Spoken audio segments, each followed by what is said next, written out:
The video today is going to be on replacing the valve body in a NAG transmission.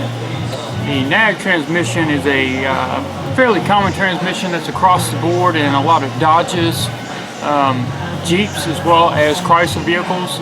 You see it a lot of times behind a Hemi engine. It's actually a transmission that was brought over, went through the Daimler Chrysler era, and it's actually held up very well. We've don't have too many problems out of them. Just in the beginning there were a few leaks that we addressed, and then later on you every now and then get a valve body issue, and that's exactly what this one's getting, a valve body today for that reason. It's pretty much the same transmission since the beginning of us using it all the way up to now. You know, here it is the year 2015, and I still see vehicles with them. The one that we're going to be working on today is actually a Charger, a 2014 Charger, and it's still got one in it. So this is going to pretty much apply to all the NAG transmissions that you see in these vehicles over the pretty much its lifespan that we've had so far. Everything from that guide bushing replacement as well as the valve body. So with that, let's go ahead and get our hands dirty and get up under the vehicle. Got the vehicle in the air. Now, as you can see, here is the location of the transmission as well as the transmission pan that we're going to be taking off. Now, it's held in place with a total of 6 Torx bolts.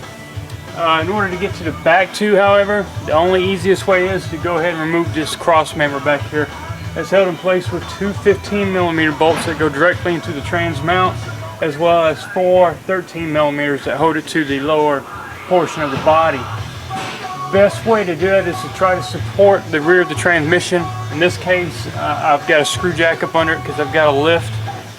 You can use a jack or jack stand.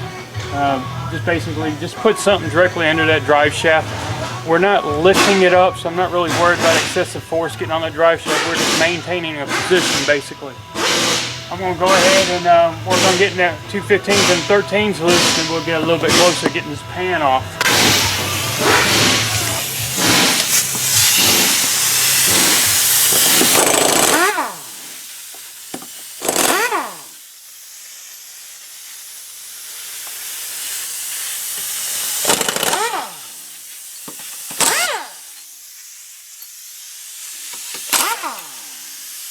And once you get this last bolt left, go ahead and put your hand up under here so it don't fall on top of you.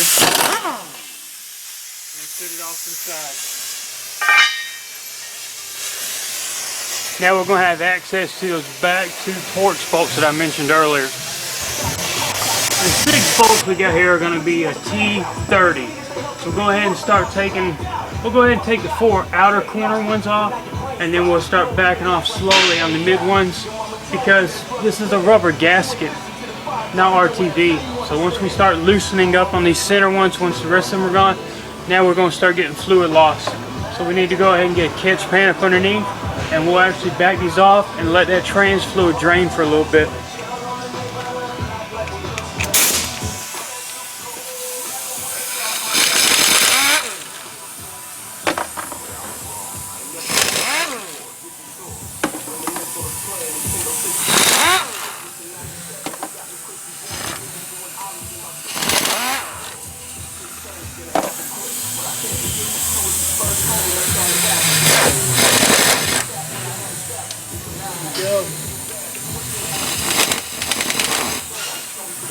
We'll let that sit there and drain for a little while, and then we'll go ahead and remove the last 2 and get that pan off.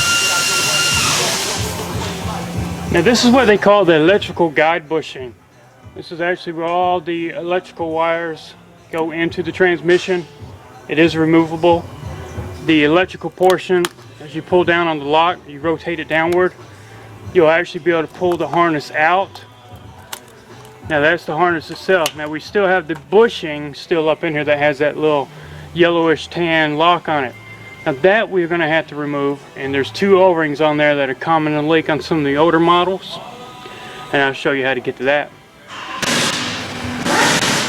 I recommend using a 17mm. I use a deep socket and an extension. As you get to the center of this bushing, right down in the center is actually a bolt. Go ahead and start backing it off with my 1/4" drive. I always want to do this by hand, especially going back on. You just want to get it snug. You don't want to over tighten it and break it. because the portion it threads into is on a plastic holder that's on the valve body assembly itself. So if you break that, you will be dropping the valve body and spending a little bit of money to repair what you just messed up. Alright, so we got it all the way loose. Now we just got to work on pulling it out. There we go. Sometimes you'll have fluid come out. In this case, we don't have much fluid because we were draining the pan already. We've got one O-ring that's still on there, and we got one that was inside. So make sure you get both O-rings out. When you're going back with your replacement, this bushing is key to only going one way. Make sure, like I said, both O-rings are out. Your new O-rings, get your little trans fluid, wipe on it to make it lubed up. And as you rotate it in place, you'll finally feel it get into its keyed position. Once it's keyed in, you're going to push in with a little bit of force till you feel it bottom out. Then what you do is you're going to go back with your 7mm, get it on the head of that bolt. I usually run it down by hand and then snug it up with the ratchet, just snug, and then you'll have that done. At this point, we're going to go ahead and take that transmission filter off. There are no fasteners, just a matter of pulling on it and dropping it down. Now the filter itself has a little small little portion that stands up. It kind of keys itself, as you can see right there. It keys itself into the valve body right here. So when you go to line it back up and pressing it up into where the oil filter goes up in this housing right here, the port, you'll actually line it up with the slot cut into this valve body, and that's how you can orient it that way. Now we've got a total of 1, 2, 3, 4, 5, 6, 7, 8, 9, 10. We've got a total of 10 T30 Torx bolts that we need to take loose. I'd go ahead and take all of them but one loose and loosen that one up. Back it out just to hold the valve body up and allow it to drain a little bit. So go ahead and get the other 9 off, and then we'll move on to leaving that last one in place. We're down to that last bolt now, so what we got to do, we're going to support this valve body. Now keep in mind, we've already taken the electrical guide bushing out that actually bolts onto a portion of this valve body, so that's not going to stop it from dropping. The linkage is not going to stop it from dropping. All we had was the bolts that held it on, and I left that last one loose. As you can see, it's loose right now.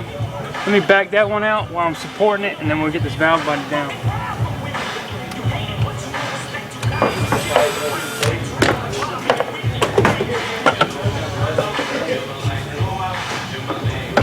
Alright, valve body's out of the way. As you can see, we just removed pretty much all the hydraulic guts as far as anything minus the clutches. So here you got a little internal view of what the transmission looks like, as well as the external shifter linkage that comes through.